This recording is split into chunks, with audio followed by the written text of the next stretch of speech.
Hello बच्चों, स्वागत है आपका हमारे ऑनलाइन डिजिटल लर्निंग प्लेटफॉर्म के ऊपर बायो विद समीर सर के साथ। मैं आपका बायोलॉजी ट्यूटर समीर। आज हम हमारी जो चैप्टर चल रहा है उस चैप्टर की बात कर रहे हैं। नाम है फोटोसिंथेसिस। फोटोसिंथेसिस में जो चैप्टर की एंडिंग है उसकी बात कर लेते हैं। क्लियर है? स्टार्टिंग से मैं चलाते आ रहा हूँ चैप्टर को। चैप्टर में हमने सबसे पहले बात करी थी कि फोटोसिंथेसिस असल में होती कैसे है, क्या होती है, रिएक्शन क्या होती है, अर्ली एक्सपेरिमेंट क्या है। और उसके बाद मैंने लाइट और डार्क रिएक्शन की बात करी थी। लाइट रिएक्शन में मैंने साइक्लिक और नॉन साइक्लिक आपको पढ़ाया था। उसके बाद मैंने आपको डार्क रिएक्शन के अंदर मैंने जो प्लांट्स हैं on the basis of dark reaction plant को 3 टाइप का बताया था। C3 प्लांट बताए थे, C4 प्लांट बताए थे और आपको कैम्प प्लांट के बारे में बताया था। क्लियर है? और वैसे ही हमने बताया था C3 प्लांट के अंदर C3 साइकिल चलती है, C4 प्लांट के अंदर C3 के अलावा C4 साइकिल भी चलती है। C4 पाथवे के बारे में पढ़ाया था। फिर उसके बाद कैम्प प्लांट के अंदर मैंने कहा था C3 साइकिल जो चलती है और कैम्प पाथवे भी चलता है। उस कैम्प पाथवे के अंदर एसिडिफिकेशन डी एसिडिफिकेशन होती है, उसके बारे में बता दिया था। फिर मैंने कहा था कि एक प्रकार से प्लांट एक वेस्टफुल प्रोसेस भी करते हैं जिसका नाम फोटो रेस्पिरेशन था। क्लियर है? फोटो रेस्पिरेशन था। क्लियर है? फोटो रेस्पिरेशन भी करते हैं। तो उसके बारे में हमने बताया था, जिसको CO2 साइकिल के नाम से भी, ग्लाइकोलेट साइकिल के नाम से भी जाना जाता है, क्योंकि मेनली 3 ऑर्गेनेल्स के अंदर होती है, जिसको हमने बताया था कि हमारे पास में यहाँ पे क्लोरोप्लास्ट और प्रोक्योसोम और माइटोकॉन्ड्रिया के अंदर हो रही थी। क्लियर है? उसके मेन मेन पॉइंट मैंने आपको बता दिए थे और साइकिल भी मैंने आपको बना के दिखाई थी। अब देखिएगा हमारे पास में मेनली अब जो टॉपिक आता है उस टॉपिक के बारे में बात कर रहे हैं, फैक्टर अफेक्टिंग फोटोसिंथेसिस। फोटोसिंथेसिस को अफेक्ट करने वाले फैक्टर कौन कौन से हैं उसके बारे में बात कर लेते हैं। क्लियर है? तो मेनली हमारे पास में एक टॉपिक, लास्ट टॉपिक रहता है जो आपकी एनसीईआरटी का है, और जो आपके एक प्रकार से जो फोटोसिंथेसिस है, फोटोसिंथेसिस में जो भी टॉपिक दिए हुए होते हैं उनको मैंने एक प्रकार से कंप्लीट करा दिया है। क्लियर है? अब मेनली अगर मैं बात करूँ, यहाँ पे हमारे पास में जो प्लांट है, प्लांट के अंदर फोटोसिंथेसिस होती है, ग्रीन पार्ट्स के अंदर होती है। क्लियर है? अब यहाँ पे मैं बात करने जा रहा हूँ कि हमारे पास में जो फोटोसिंथेसिस है, फोटोसिंथेसिस होती कैसे है, कौन कौन कौन से फैक्टर उसको अफेक्ट करते हैं, होती कैसे हैं, वो बात हम कर चुके हैं। अब कौन कौन से ऐसे फैक्टर हैं जो फोटोसिंथेसिस को अफेक्ट करेंगे। क्लियर है? तो आप देखिएगा हमारे पास में चैप्टर आ रहा है, जो टॉपिक है, टॉपिक का नाम आ रहा है फैक्टर अफेक्टिंग फोटोसिंथेसिस। एक मिनट, फैक्टर अफेक्टिंग फोटोसिंथेसिस की बात कर लेते हैं। Factor affecting photosynthesis, factor affecting photosynthesis, photosynthesis को अफेक्ट करने वाले फैक्टर के बारे में बात करते हैं। ठीक है? अब अगर मैं बात करूं फैक्टर अफेक्टिंग फोटोसिंथेसिस की, मतलब कौन कौन से फैक्टर हैं जो फोटोसिंथेसिस को अफेक्ट करेंगे। कुछ फैक्टर तो ऐसे हैं जो प्लांट के खुद के अंदर ही प्रेजेंट है, कुछ फैक्टर ऐसे हैं जो एनवायरमेंटल फैक्टर है। क्लियर है? तो देखिए हमारे पास में जो फैक्टर अफेक्टिंग हो गई वो 2 ग्रुप्स में डिवाइड हो गए। यहाँ पे 2 ग्रुप्स कौन कौन से हैं कहते हैं। एक तो वो फैक्टर फोटोसिंथेसिस के, वो फैक्टर जो किसको, प्लांट फोटोसिंथेसिस को अफेक्ट करते हैं और खुद प्लांट के अंदर ही प्रेजेंट होते हैं, उन्हें कहा जाता है इंटरनल फैक्टर। कुछ कौन से हमारे पास में इंटरनल फैक्टर, और कुछ फैक्टर ऐसे हैं जो प्लांट को अफेक्ट करते हैं, एक्सटर्नल फैक्टर।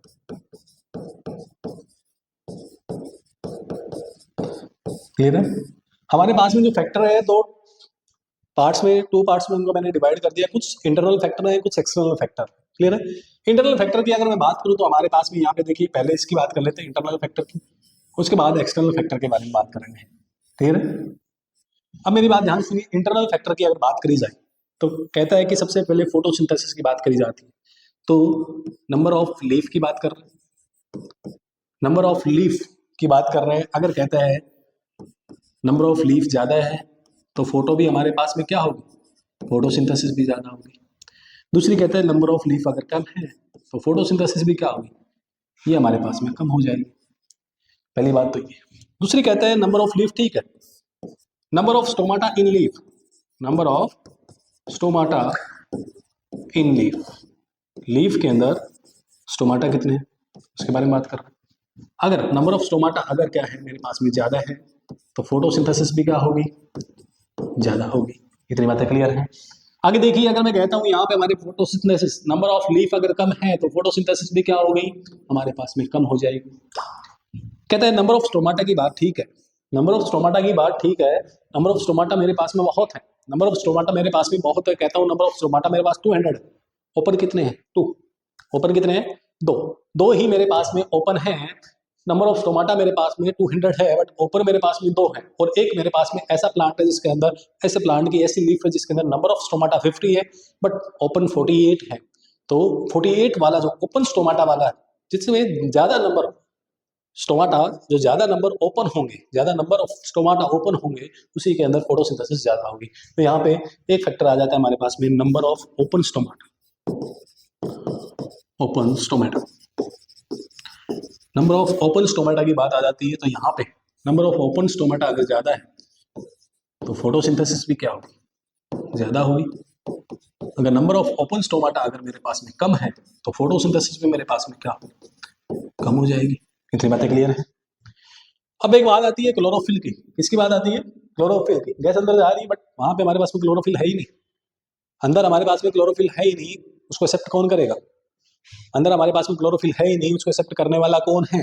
क्लियर है? तो क्लोरोफिल के अंदर ही तो हमारे पास में green parts of the plant, plant के ग्रीन पार्ट के अंदर ही तो फोटोसिंथेसिस होती है। तो अगर मैं यहाँ पे कहूँ amount of chlorophyll, amount of chlorophyll, ये भी तो अफेक्ट करता है।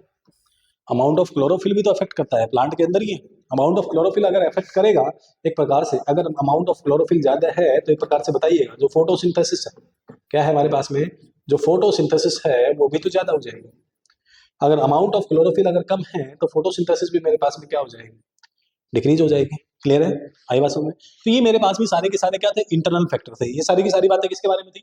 इंटरनल फैक्टर के बारे में थी। तो इंटरनल फैक्टर के बारे में मैंने आपको बताया। इंटरनल फैक्टर हमारे पास में जो फोटोसिंथेसिस को अफेक्ट करने वाले दो टाइप के फैक्टर होते हैं। एक हमारे पास में इंटरनल फैक्टर होते हैं जिसके बारे में मैंने आपको बता दिया, एक होते हैं हमारे पास में एक्सटर्नल फैक्टर।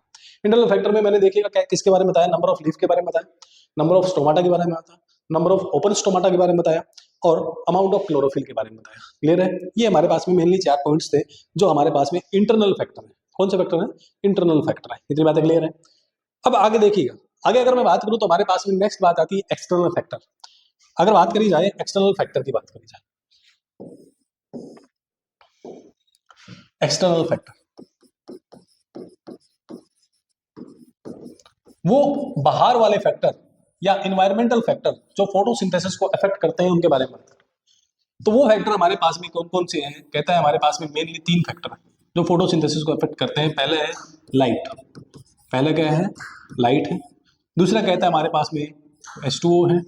तीसरा हमारे पास में CO2। Clear?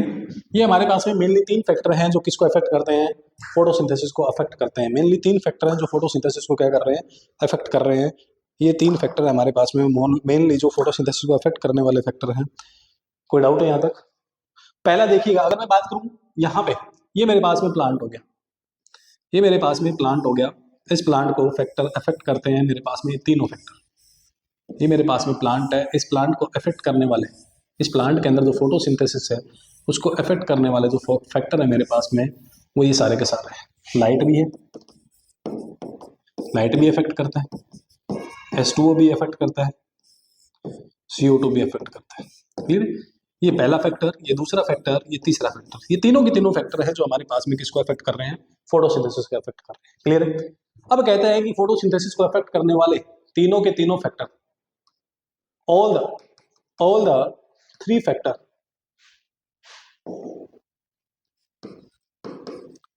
3 factor affect the photosynthesis।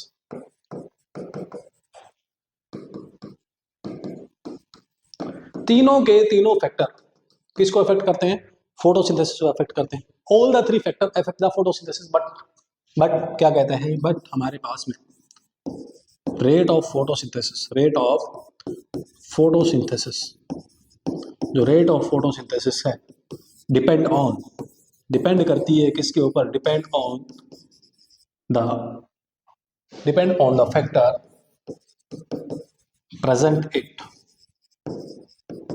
on its suboptimum value।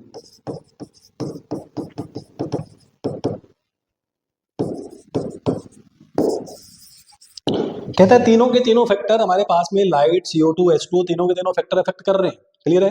But यहाँ पे इन तीनों में से कोई ना कोई तो ऐसा है जो आपकी सब उसकी खुद की ऑप्टिमम वैल्यू जितनी चाहिए होती है प्लांट को, उससे थोड़ा सा ऊपर या थोड़ा सा नीचे प्रेजेंट है। क्लियर है? उस सब ऑप्टिमम वैल्यू के ऊपर प्रेजेंट है, तो वही उसी के ऊपर क्या करती है हमारे पास में रेट ऑफ फोटोसिंथेसिस क्या करती है, डिपेंड करती है। Rate of photosynthesis depend on the factor present in its सब ऑप्टिमम वैल्यू, उसकी सब ऑप्टिमम वैल्यू के ऊपर जो प्रेजेंट है फैक्टर, उसी के ऊपर क्या होती है, रेट ऑफ फोटोसिंथेसिस हमारे पास में क्या करेगी, डिपेंड करेगी। इसी को ही कहा जाता है लॉ ऑफ लिमिटिंग फैक्टर। क्या कहा जाता है, लॉ ऑफ लिमिटिंग फैक्टर कहा जाता है, लॉ ऑफ लिमिटिंग फैक्टर कहा जाता है इसी को। क्लियर है मेरी बात, इतनी बातें क्लियर हैं, कोई डाउट है यहाँ तक?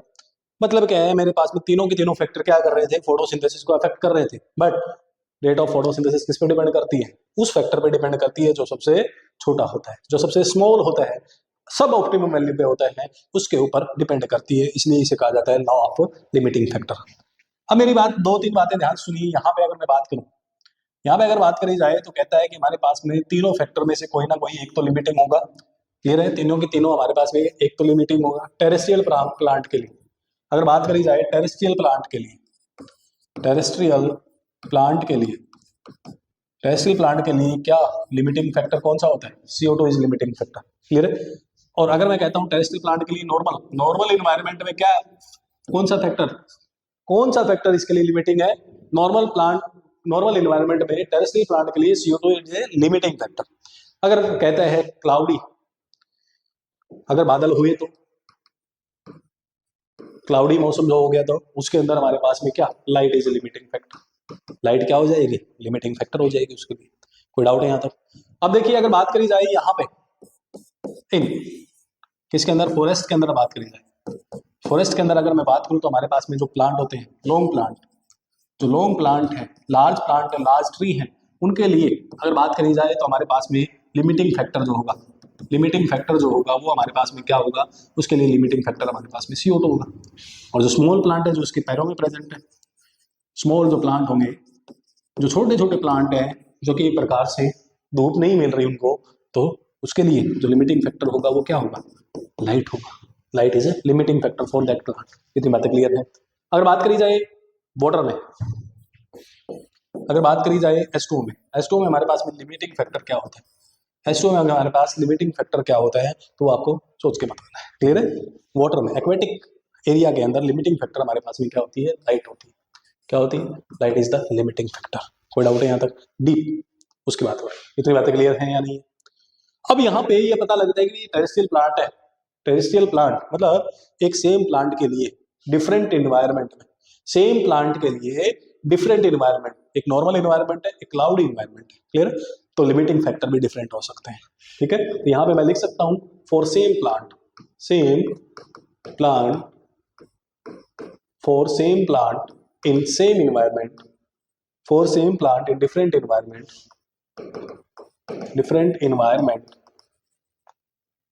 limiting factor will also be different। क्या होंगे, सेम प्लांट के लिए, किसके लिए, सेम प्लांट, एक ही प्लांट के लिए, वन प्लांट, एक प्लांट के लिए इन्वायरमेंट क्या है, अलग अलग है, तो लिमिटिंग फैक्टर भी अलग अलग। क्लियर है। अब यहां पे देखिए, आगे देखिए, डिफरेंट प्लांट, अगले वाली बात की बात करी जाए, इसके सामने वाली यहाँ पे बात कर लूं मैं, फॉरेस्ट एरिया में प्लांट मेरे पास में कौन से हैं, प्लांट एक मेरे पास में बड़ा प्लांट है, एक दूसरा प्लांट, फॉर डिफरेंट प्लांट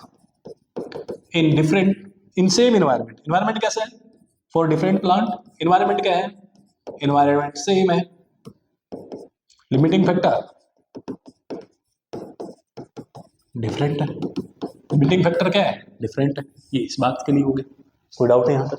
मेरी बात ध्यान से सुनिए। मैंने कहा पहले वाले इसमें प्लांट एक है, इन्वायरमेंट अलग अलग, प्लांट एक इन्वायरमेंट अलग अलग, तो भी लिमिटिंग फैक्टर अलग अलग। क्लियर है। प्लांट एक इन्वायरमेंट अलग, प्लांट एक इन्वायरमेंट अलग अलग, लिमिटिंग फैक्टर भी अलग अलग।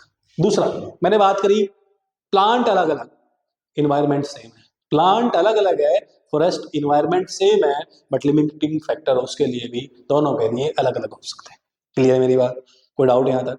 तो सेम प्लांट के लिए डिफरेंट इन्वायरमेंट में डिफरेंट लिमिटिंग फैक्टर हो सकते हैं, और डिफरेंट प्लांट के लिए सेम इन्वायरमेंट में डिफरेंट लिमिटिंग फैक्टर हो सकते हैं। कोई डाउट है यहाँ तक? दोनों लाइनें क्लियर हो जानी चाहिए।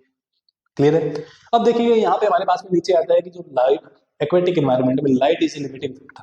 लाइट क्या होता है, लिमिटिंग फैक्टर होता है। कोई डाउट है यहाँ तक? बोलिए।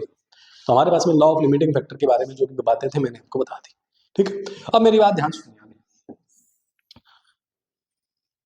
अब देखिए मेरे पास में कितने फैक्टर आए थे, 3 फैक्टर आए थे। कितने फैक्टर आए थे? 3 फैक्टर में सबसे पहले मेरे पास में लाइट था, दूसरा मेरे पास में अगर बात करी जाए CO2 है, तीसरा मेरे पास में H2O। इतनी बात हो रही। देखिएगा लॉ ऑफ लिमिट, इसमें लाइट में अगर बात करें, लाइट किस तरह से अफेक्ट कर सकती है? लाइट हमारे पास में अफेक्ट कर सकती है लाइट की क्वालिटी, लाइट की क्वालिटी अफेक्ट कर सकती है। मतलब बात करें तो wavelength, I was on LNGTH, wavelength affect कर सकती है। क्वांटिटी, क्वांटिटी अफेक्ट कर सकती है, मतलब इंटेंसिटी। क्लियर है? मतलब photon, number of photon. Clear है यहां तक की बात है? एक इफेक्ट कर सकता है यहाँ पे, क्या इफेक्ट कर सकता है कि duration of exposure of light, duration of exposure of light. Clear है? Duration of exposure of light. Clear है? आई वाज, ये तीन लाइट के अंदर, ये तीन चीजें हैं जो लाइट के अंदर फोटोसिंथेसिस को अफेक्ट कर सकते हैं। लाइट की क्वालिटी, लाइट की क्वांटिटी, लाइट की duration of exposure of light, मतलब कितनी देर तक हमने प्लांट को लाइट के अंदर रखा है। ये तीन चीजें आई वाज में लास्ट वाली बात है कि भी कितनी देर तक हमने प्लांट को लाइट के अंदर रखा है। Duration of exposure of light, light के एक्सपोजर की ड्यूरेशन, मतलब 5 घंटे तक प्लांट को लाइट में रखा था, 2 घंटे तक रखा था, 3 घंटे तक रखा था, तो वो हमारे पास में duration of exposure of light होता है। अब मेरी बात ध्यान सुनिए, आपके पेपर में क्वेश्चन आता है which one of the following, question आता है विच ऑफ द फॉलोइंग, इनमें से कौन सा, which of the following does not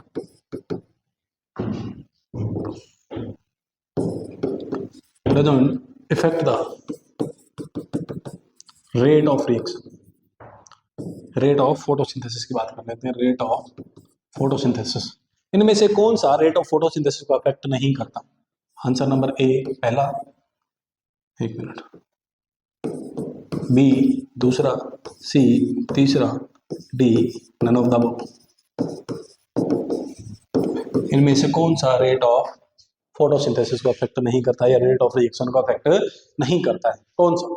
clear है? तो यहाँ पे हमारे पास में अगर बात करी जाए तो रेट ऑफ फोटोसिंथेसिस को अफेक्ट ना करने वाला कौन सा है? यहाँ पे हमारे पास में duration of exposure of light. Duration of exposure of light rate of reaction को एक प्रकार से अफेक्ट नहीं करता। It only affect the total production, total production, total जो प्रोडक्शन है उसको अफेक्ट करता है, रेट ऑफ रिएक्शन को अफेक्ट नहीं करता है। इतनी बातें क्लियर है या नहीं? कोई डाउट है? अब मेरी बात ध्यान सुनिए, अब बात कर लेते हैं एक बार इंटेंसिटी के बारे में। बात कर लेते हैं इंटेंसिटी के बारे में। कहता है कि हमारे पास में इंटेंसिटी और वेवलेंथ के बारे में बात कर लेते हैं। चलो पहले वेवलेंथ के बारे में बात कर लेते हैं। वेवलेंथ, वेवलेंथ के बारे में बात कर लेते हैं। कहता है जो वेवलेंथ हमें चाहिए, वेवलेंथ अगर बात करें 680 से ज़्यादा नहीं, 680 के आसपास, 680 से थोड़ी सी कम आनी चाहिए, तभी दोनों सिस्टम काम कर पाएंगे, साइक्लिक और नॉन साइक्लिक। 700 से तो कम ही आनी चाहिए तभी काम कर पाएंगे। अगर 680 से ज़्यादा है, 700 से कम है, तो एक प्रकार से हमारे पास में साइक्लिक सिस्टम ही काम कर पाएगा। ये बात आपने पढ़ी है, क्लियर है? एक जो हमारे पास में फोटो सिस्टम है P680 का है, दूसरा फोटो सिस्टम हमारे पास में P700 का है। फोटो सिस्टम 1 हमारे पास में 700 का, PS2 हमारे पास में 680 का है। क्लियर है? इतनी बातें क्लियर है? तो हमारे पास में कहता है कि वेवलेंथ, अगर कहता है कि wavelength if wavelength is greater than ability of absorptions,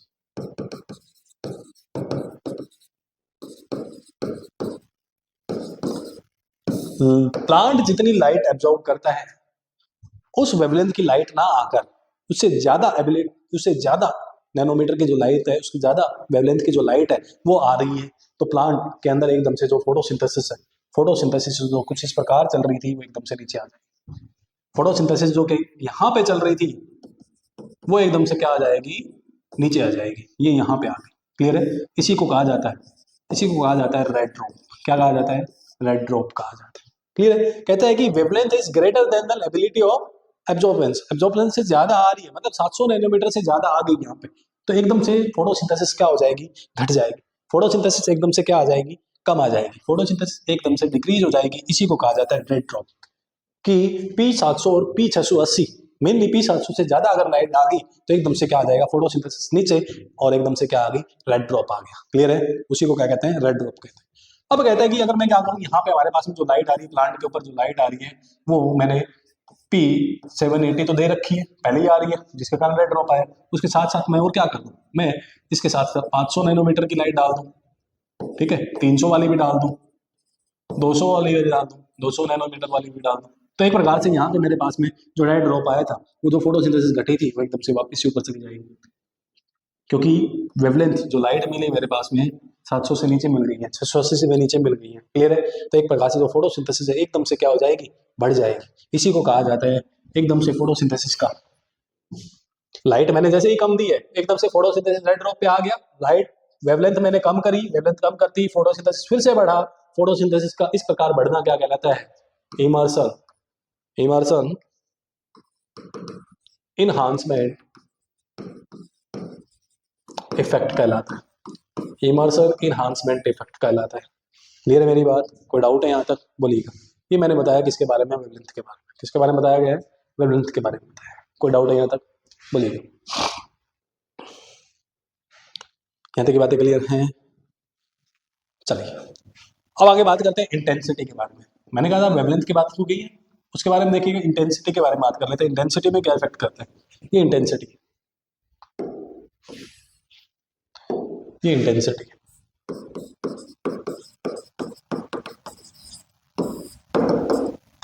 ये हमारे पास में इंटेंसिटी है, ठीक है। ये फोटोसिंथेसिस, एक मिनट, ये इंटेंसिटी है, ये फोटोसिंथेसिस।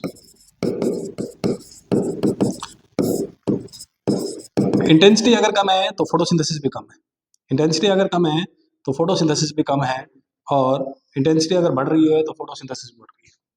इंटेंसिटी अगर बढ़ रही है तो फोटोसिंथेसिस में बढ़ रही है। क्लियर है, एक टाइम ऐसा आएगा, एक टाइम ऐसा आएगा हमारे पास में, यहाँ पे एक टाइम ऐसा आया है, ये हमारे पास में एक टाइम ऐसा आया है जहाँ पे अगर इंटेंसिटी बढ़ी तो फोटोसिंथेसिस क्या हो जाएगी, डिक्रीज हो जाएगी। क्या हो जाएगी, डिक्रीज हो जाएगी। तो मतलब क्या है, अगर मैं कहूँ photosynthesis, photosynthesis is directly proportional to intensity of light.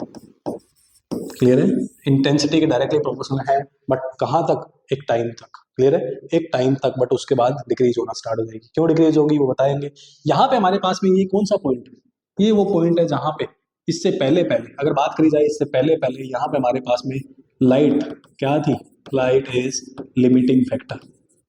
Light क्या थी, लिमिटिंग फैक्टर थी, जिसके कारण फोटोसिंथेसिस पे इफेक्ट कर रहा था। बट इस पॉइंट के बाद हमारे पास में light is not limiting factor. इस पॉइंट के बाद अदर देन लाइट,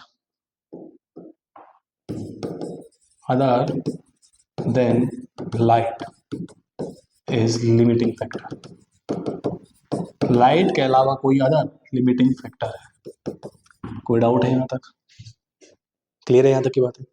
अब देखिए, मैंने कहा इंटेंसिटी अगर बढ़ रही है तो फोटोसिंथेसिस भी बढ़ रही है। क्लियर है, बट एक टाइम तक बढ़ेगी, उस टाइम के बाद हमारे पास में फोटोसिंथेसिस डिक्रीज होना स्टार्ट हो जाएगी। वहां पे हमारे पास में लिमिटिंग फैक्टर जो होगा लाइट के दूसरा, लाइट से अलावा दूसरा लिमिटिंग फैक्टर होगा।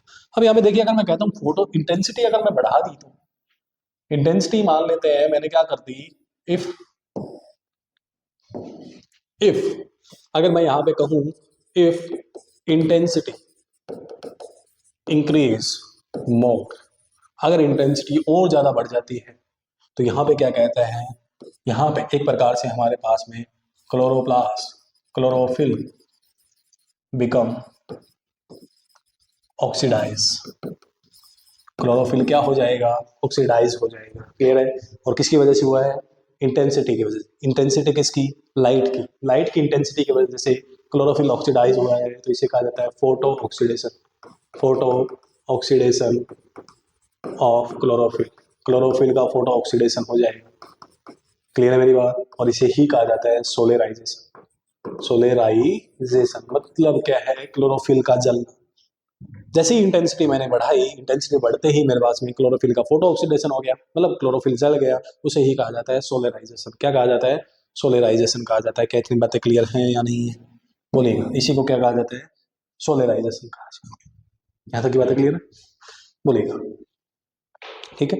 अब आगे देखिए, अगर मैं बात करूं यहाँ पे अगर बात करी जाए तो कहता है अगर इफ, एक बात और कर रहे थे, इंटेंसिटी इज सेम।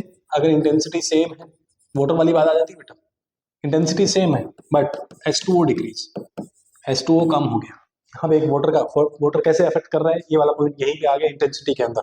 यहाँ पे इंटेंसिटी सेम है बट वाटर क्या हो गया हमारे पास में, डिक्रीज हो गया, और इसके कारण भी क्या हो जाता है, फोटो ऑक्सीडेशन हो जाता है। क्या होता है? फोटो ऑक्सीडेशन हो जाता है, और फोटोसिंथेसिस रुक जाती है, इसलिए इसे कहा जाता है फोटो इनहिबिशन। फोटो इनहिबिशन क्या कहा जाता है? फोटो इनहिबिशन कहा जाता है। कोई डाउट नहीं आता? बोलिएगा, क्लियर है यहाँ तक की बात है? ठीक है। अब एक बात बताइए, देखिएगा हमारे पास में इंटेंसिटी मैंने ज्यादा कर दी, तब हमारे पास में क्या हो गया, क्लोरोफिल ऑक्सीडाइज हो गया, फोटो ऑक्सीडेशन हो गया, उसी को सोलराइजेशन कहते हैं। यहाँ पे इंटेंसिटी सेम कर दी, वस्तु को डिग्रीज कर दिया, तो भी फोटो ऑक्सीडेशन कर दिया, इसी को कहा जाता है फोटो इनहिबिशन। क्लियर है? आई बात समझ में? और यहाँ पे अगर मैं बात करूँ, एक बात और याद रखना, इंटेंसिटी, इंटेंसिटी की अगर बात करें, इंटेंसिटी अगर इंक्रीज होती जा रही है तो फोटोसिंथेसिस भी इंक्रीज होती जा रही है। क्लियर है? फोटोसिंथेसिस भी इंक्रीज होती जा रही है। क्लियर है? आई बात समझ में? तो एक टाइम ऐसा होता है, एक पॉइंट ऐसा आता है यहाँ पे, जब हमारे पास में rate of photosynthesis directly equal हो जाता है, बिल्कुल इक्वल हो जाता है रेट ऑफ रेस्पिरेशन के।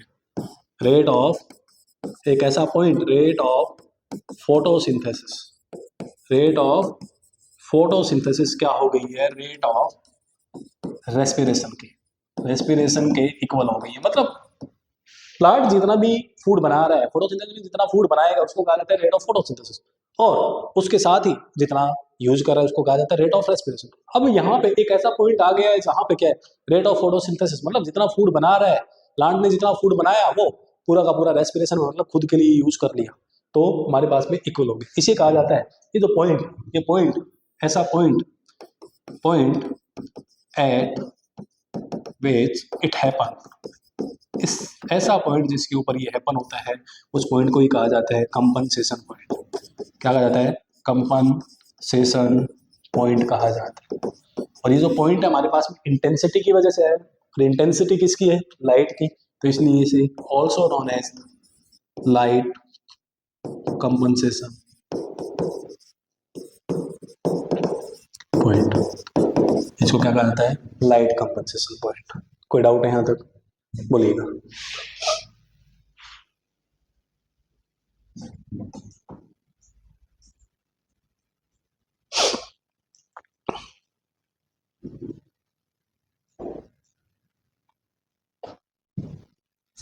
हो गया यहाँ तक? अब मेरी बात ध्यान सुनिए।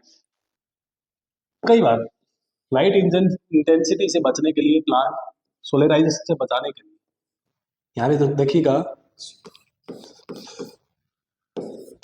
फॉर escape, एक minute, to escape from solarisation, solarisation से बचने के लिए प्लांट अरेंज इट्स क्लोरोफिल, अपने क्लोरोफिल को क्या करता है? अरेंज करता है। उसके बारे में अगर बताएं तो तीन टाइप से अरेंज कर सकता है। अगर लाइट की इंटेंसिटी के अकॉर्डिंग, तो इसके फ्रॉम द सोलराइजेशन, सोलराइजेशन से बचने के लिए, या एक प्रकार से अपनी फोटोसिंथेसिस को बढ़ाने के लिए या कम करने के लिए, उसके बारे में बात करें according to intensity. According to, ये जो अरेंज करता है वो किसके अकॉर्डिंग करता है? अकॉर्डिंग टू इंटेंसिटी, इंटेंसिटी के अकॉर्डिंग करता है। इंटेंसिटी, अगर लाइट इंटेंसिटी ज्यादा है, लाइट ज्यादा आ रही है, लाइट कम आ रही है, और लाइट मीडियम आ रही है, तो देखिएगा हमारे पास में तीन कंडीशन बनती है। कितनी कंडीशन बनती है? तीन कंडीशन बनती है। यहाँ पे तीन कंडीशन है, ठीक है? पहले कहता है कि लाइट हमारे पास में लो लाइट आ रही है, लो लाइट आ रही है। अगर लाइट कम आ रही है तो ये हमारे पास में जो क्लोरोफिल है ऊपर आके अरेंज होगी। कहाँ आके अरेंज होगी? ऊपर आके अरेंज होगी, तो इसे कहा जाता है एपिस्ट्रोफी। क्या कहा जाता है? एपिस्ट्रोफी। क्लियर है? ये हमारे पास में ये साइड वाली जो लेंथ है, length is equal to, length को ही क्या कहा है इसने, लेटरल वॉल कहा है। क्या कहा है? लेटरल वॉल कहा है। क्लियर है? तो इस लेंथ के साथ इसका कितना एंगल हो गया, ये वाला जो एंगल हो गया, ये कितना एंगल, 90 डिग्री का एंगल बना है। इतनी बातें क्लियर है या नहीं? किसमें इस कंडीशन को कहा जाता है एपिस्ट्रोफे, TRO, एपिस्ट्रोफे। एक मिनट, इसको क्या कहा जाता है? एपिस्ट्रोफे।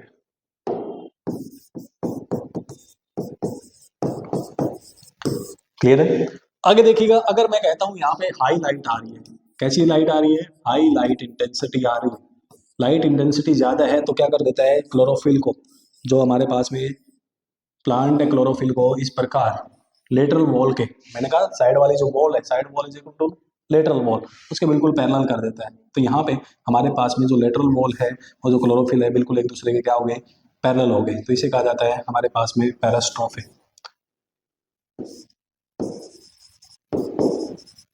इसे क्या कहा जाता है? पैरास्ट्रोफे कहा जाता है। दोनों के दोनों जो हमारे पास में यहाँ पे अगर बात करूं एपिस्ट्रोफे में, लेटरल वॉल एंड क्लोरोफिल, इन दोनों के बीच में कितने डिग्री का एंगल? 90 डिग्री का। यहाँ पे कितने डिग्री का? यहाँ पे पैरेलल हो जाते हैं। क्या हो जाते हैं दोनों? लेटरल वॉल और क्लोरोफिल हमारे पास में क्या हो जाते हैं? पैरेलल हो जाते हैं। लेटरल वॉल हमारे पास में लेंथ है। क्लियर है? उसके बाद देखिएगा हमारे पास में कहता है अगर लाइट क्या आ रही है, लाइट इज मीडियम, लाइट ना तो ज्यादा है ना कम है, तो ये अपने पास पास ये बिखरे हुए रहते हैं, इस प्रकार बिखरे रहते हैं। जो क्लोरोफिल के जो मॉलिक्यूल हैं वो बिखरे रहते हैं, इसे कहा जाता है एपोस्ट्रोफे। एपोस्ट्रोफे। क्लियर है? ये आपस में बिखरे रहते हैं। क्लियर है मेरी बात? तो यहाँ तक हमारे पास में क्या हो गया? लाइट के बारे में, इंटेंसिटी के बारे में बात होगी। वेवलेंथ वाला मैंने बता दिया, वेवलेंथ अगर हाई लाइट से ज्यादा आ रही है तो एक प्रकार से डिक्रीज हो जाएगी। जैसे डिक्रीज होगी उसी को कहा जाता है क्या? Red drop. जैसे ही थोड़ी सी मैंने कम लाइट कम इंटेंसिटी की लाइट डाली तो फिर से फोटोसिंथेसिस बढ़ गई, उसी को मैंने कहा था इमर्सिव इनहेंसमेंट इफेक्ट। और बाकी सारी बातें मैंने इंटेंसिटी के बारे में बताई। क्लियर है मेरी बात? अब आगे देखिएगा, आगे हमारे पास में बात आती है, कहता है CO2। CO2 के बारे में बात करता है, CO2 के बारे में बात करता है। CO2, CO2 क्या है? C3 प्लांट के लिए, एक तो C3 प्लांट के बारे में बात करता है, C3 प्लांट के बारे में बात करता है, एक C4 प्लांट के बारे में बात करता है। C4 प्लांट के लिए कहता है 340 माइक्रोलीटर ही इनफ है, और इसके लिए अराउंड 400 टू 500 माइक्रोलीटर क्या है? इनफ है। क्लियर है? आई बात समझ में? कोई डाउट है यहाँ तक? तो हमारे पास में एक प्रकार से ग्राफ बनता है C3 एंड C4 के लिए, यहाँ पे इस प्रकार का ये जो ग्राफ है, ये हमारे पास में किसके लिए है? ये C4 के लिए, ये C3 के लिए है। तो हमारे पास में C3 के लिए जो ग्राफ जा रहा है, ये हमारे पास में CO2, ये 340 माइक्रोलीटर, ये जो लाइन शो कर रही है 340 माइक्रोलीटर को शो कर रही है CO2 के इफेक्ट को। क्लियर है? तो C4 प्लांट को CO2 की मात्रा कम चाहिए और C3 प्लांट को ज्यादा चाहिए। लो लाइट में अगर बात करी जाए, लो लाइट की, लो लाइट में neither plant, neither C3 nor C4, nor C4 show any change, कोई प्रकार का चेंज नहीं शो करते। लो लाइट अगर है तो CO2 के खिलाफ कोई प्रकार, किसी प्रकार का कोई चेंज शो नहीं करते। क्लियर है? बट यहाँ पे हमारे पास में देखिएगा C3 प्लांट के अंदर, C3 प्लांट के अंदर ये इफेक्ट है, ये किसके अंदर? पॉली हाउस के अंदर। पॉली जो हाउस होते हैं उसके अंदर क्या किया जाता है? ये पॉली हाउस है, ये पॉली हाउस है। पॉली हाउस के अंदर जो C3 प्लांट की जो सब्जियां उगाई जाती है उसके अंदर जो CO2 है, CO2 का अमाउंट इंक्रीज कर दिया जाता है, जिसके कारण हमारे पास में क्या बढ़ जाती है? प्रोडक्शन बढ़ जाती है। पॉली हाउस में CO2 का अमाउंट C3 प्लांट के लिए इंक्रीज किया जाता है, जिसके कारण प्रोडक्शन बढ़ी। तो इसलिए CO2 ने किसका काम किया? फर्टिलाइजर का काम किया। इसे कहा जाता है CO2 फर्टिलाइजिंग इफेक्ट। क्या कहा जाता है इसे? CO2 फर्टिलाइजिंग इफेक्ट कहा जाता है, क्योंकि CO2 बढ़ने के कारण किसके अंदर? पॉली हाउस के अंदर जो सब्जियां आती है पॉली हाउस की, उसके अंदर CO2 इंक्रीज करते ही हमारे पास में प्रोडक्शन बढ़ता है। प्रोडक्शन बढ़ने के कारण CO2 ने क्या बढ़ाया? प्रोडक्शन बढ़ाया, फोटोसिंथेसिस बढ़ाई। इसी को इसलिए इसे कहा जाता है क्या? CO2 फर्टिलाइजिंग इफेक्ट कहा जाता है। कोई डाउट है यहाँ तक? बोलिएगा, यहाँ तक की बातें क्लियर हो जानी चाहिए। अब मेरी बात ध्यान से सुनिए, आगे देखिएगा, एक बात और कर लेते हैं। लास्ट में हमारे पास में आता है H2O। क्या आता है? H2O। H2O का इफेक्ट पूरे ओवरऑल प्लांट पे पड़ता है। H2O effect all part of the plant का सारे के सारे पार्ट को इफेक्ट करता है। एक मैंने अभी इंटेंसिटी में बताया, H2O के कारण हमारे पास में क्या हो जाता है, फोटो ऑक्सीडेशन हो जाता है। क्लियर है, आई बात समझ में। H2O के कारण भी हमारे पास में क्या हो जाता है, फोटो ऑक्सीडेशन हो जाता है, जिसको हम क्या कहते हैं, फोटो इनहिबिशन कहते हैं। क्या कहते हैं, फोटो इनहिबिशन कहते हैं। इतनी बातें क्लियर है या नहीं? क्लियर। अब आपके एनसीईआरटी में लास्ट में एक वर्ड लिखा हुआ है बैक्टीरियल फोटोसिंथेसिस के बारे में। बैक्टीरियल जो फोटोसिंथेसिस होती है, बैक्टीरियल जो फोटोसिंथेसिस होती है हाई टेम्परेचर पे होती है। कब होती है, हाई टेम्परेचर पे होती है। क्लियर है, आई बात समझ में। हमारे पास में अगर बात करी जाए हाई टेम्परेचर की, लाइट और टेम्परेचर एक प्रकार से सेम सेम सी बात मानी। हाई टेम्परेचर की अगर बात करी जाए, एक मिनट, अगर बात करें टेम्परेचर की भी बात कर लेते हैं, टेम्परेचर की बात मैंने करी नहीं है, टेम्परेचर की बात कर लेते हैं। C3 प्लांट के लिए टेम्परेचर कम होना चाहिए, C4 प्लांट के लिए टेम्परेचर ज़्यादा होना चाहिए। क्लियर है, C3 प्लांट के लिए जो टेम्परेचर है 30 to 35 डिग्री सेल्सियस है, यहाँ पे 35 to 42 डिग्री सेल्सियस तक होना चाहिए। क्लियर है, ये हमारे पास में टेम्परेचर का इफेक्ट है। कोई डाउट है यहाँ तक? ये टेम्परेचर की बात हो गई, ठीक है यहाँ पे। और किसके अंदर होती है, कहता है क्रोमेटोफोर के अंदर होती है। किसके अंदर होती है, क्रोमेटोफोर के अंदर होती है। जो फोटोसिंथेसिस होती है किसके अंदर होती है, क्रोमेटोफोर के अंदर होती है, क्योंकि यहाँ पे क्लोरोफिल तो होता ही नहीं है। क्लोरोप्लास्ट, क्रोमेटोफोर, क्लोरोप्लास्ट तो यहाँ पे होता ही नहीं, तो फोटोसिंथेसिस कहाँ होगी, क्रोमेटोफोर के अंदर होगी। कहाँ होगी, क्रोमेटोफोर के अंदर। व्हाट इज क्रोमेटोफोर, क्रोमेटोफोर कैसे, जैसे आपने सुना होगा प्रोकैरियोट्स के अंदर मेसोसोम बनते हैं। क्या बनते हैं, मेसोसोम बनते हैं, इन्वेजन बनता है। क्या बनता है, इन्वेजन बनता है। ये हमारे पास में सेल, ये हमारे पास में सेल है, और इस सेल के अंदर क्या बन रहा है, ये इन्वेजन बन रहा है। ये इन्वेजन बन रहा है, इस इन्वेजन को कहा जाता है मेसोसोम। क्या कहा जाता है, मेसोसोम। क्लियर है, अगर इस मेसोसोम में प्लस हो गया, इस मेसोसोम में अगर मैं कहता हूँ यहाँ पे हमारे पास में इस मेसोसोम में क्या आ गया, फोटोसिंथेटिक पिगमेंट आ गया। क्या आ गया, फोटोसिंथेटिक पिगमेंट आ गया। इस मेसोसोम के अंदर क्या आ गया, फोटोसिंथेटिक पिगमेंट अगर आ गया, mesosome plus photosynthetic pigment is known as chromatophore, जहां पे एक प्रकार से बैक्टीरियल फोटोसिंथेसिस असल में होती है। ये भी मेसोसोम की तरह डिस्क लाइक स्ट्रक्चर होते हैं, थाइलाकोइड की तरह डिस्क लाइक स्ट्रक्चर होते हैं। क्लियर है यहाँ तक की बातें, कोई डाउट है? यहाँ पे फोटोसिंथेसिस का काम करते हैं। और मेसोसोम एक प्रकार से आपको पता ही है, मैंने आपको बताया सेल बायोलॉजी के अंदर, जहाँ पे हमारे पास में मेसोसोम रिप्रोडक्शन में भी हेल्प कर रहे हैं, रेस्पिरेशन में भी हेल्प कर रहे हैं, और एक प्रकार से हमारे पास में जो सेलुलर रेस्पिरेशन है वो प्रोकैरियोट्स में यही काम कर रहे हैं। कौन कर रहे हैं, मेसोसोम, और एक प्रकार से सेल मेम्ब्रेन बनाने का भी काम कर रहे थे। क्लियर है यहाँ तक की बातें। तो एक प्रकार से अगर मैं बात करूँ यहाँ पे फैक्टर अफेक्टिंग की जो बातें थी, मैंने आपको किसके बारे में बताया, मैंने आपको लाइट के बारे में बता दिया, लाइट की इंटेंसिटी, लाइट की वेवलेंथ, और लाइट का duration of exposure of light. तो वहीं पे बात मैंने ड्यूरेशन ऑफ एक्सपोजर ऑफ वाली जो बात थी वहीं पे कंप्लीट कर दी। क्लियर है, जितनी ज्यादा होगी उतना ज्यादा फोटोसिंथेसिस होगा। क्लियर है, अब इसके बाद देखिए मैंने आगे बात बताई, आगे हमने बात करी H2 की, H2 मैंने बता दिया। फिर मैंने CO2 की बात करी, CO2 C4 प्लांट के लिए कम होती है, C3 प्लांट के लिए ज्यादा चाहिए होती है। और C3 प्लांट के अंदर CO2 पॉली हाउसेस के अंदर एक प्रकार से फोटोसिंथेसिस बढ़ाने का भी काम करती है, इसलिए इसे कहा जाता है CO2 फर्टिलाइजिंग इफेक्ट। क्लियर है यहाँ तक की बातें। फिर उसके बाद देखिए हमने बात करी कि यहाँ पे लास्ट में H2O के बारे में बता दिया, टेम्परेचर के बारे में मैंने लेकर कर दिया, और यहाँ पे हमारे पास में लास्ट में बैक्टीरियल फोटोसिंथेसिस की बात आई। तो मैंने कहा कि एक प्रकार से बैक्टीरियल फोटोसिंथेसिस कहाँ होती है, क्रोमेटोफोर में होती है। क्रोमेटोफोर क्या होता है, मेसोसोम जैसे ही स्ट्रक्चर होते हैं, मेसोसोम के जैसे ही इन्वेजन होती है, बट वो इन्वेजन जिसके अंदर बैक्टीरियल फोटोसिंथेटिक पिगमेंट आ जाए, जिसके अंदर ऐसी इन्वेजन जिनके अंदर ऐसे मेसोसोम जिनके अंदर एक प्रकार से फोटोसिंथेटिक पिगमेंट आ जाता है, उसी को कहा जाता है क्रोमेटोफोर। और वहां पे क्या है, एक प्रकार से बैक्टीरिया के अंदर फोटोसिंथेसिस होती है, क्लोरोप्लास्ट बैक्टीरिया के अंदर नहीं होता है। क्लियर है, तो यहाँ तक हमारे पास में जो फोटोसिंथेसिस नाम का चैप्टर है उसकी सारी की सारी बातें पूरी डिटेल मैंने एक प्रकार से कवर कर दी है। तो यहाँ से आप अपने प्रीवियस ईयर लगा लेना और सारे के सारे क्वेश्चन कर लेना। तो उसके बाद आप नेक्स्ट चैप्टर के लिए मिलते हैं कल से। हमारे पास में नेक्स्ट चैप्टर होगा सेलुलर रेस्पिरेशन। क्लियर है, तो उसके अंदर हम ग्लाइकोलाइसिस के बारे में बात करेंगे, हमारे पास में लिंक रिएक्शन के बारे में बात करेंगे, लास्ट में हम एक प्रकार से क्रैब साइकिल की बात करेंगे। क्रैब साइकिल के बाद हम NADPH2 और FADH2 से बनी हुई जो ATP है उसको बनाना है। उससे हमने पता है कि NADPH2 से 3 ATP बनती है, FADH2 से 2 ATP बनती है, उनके बारे में बात करेंगे कैसे बनती है। क्लियर है, तो लास्ट वाला process electron transport chain, electron transport system. Clear है, तो कल से हम बात करेंगे रेस्पिरेटरी, तो हमारे पास में रेस्पिरेशन है, सेलुलर रेस्पिरेशन के बारे में। क्लियर है, तो यहाँ तक की बातें आपको कर लेनी है। Okay, thank you.